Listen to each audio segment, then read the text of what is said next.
Hey guys, Kyle D with ZZP here. We had one of our customers send a Slingshot back to us for the third time to do some more upgrades. He started off with our base turbo kit with our Z47 turbo. He then came back and got our Gen 3 short block with forged pistons and rods.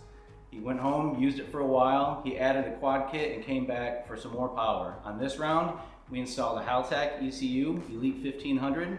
We put in a flex fuel sensor, a wideband, and an IC7 digital dash. I'm thinking on this round we should see anywhere between 330 and 360.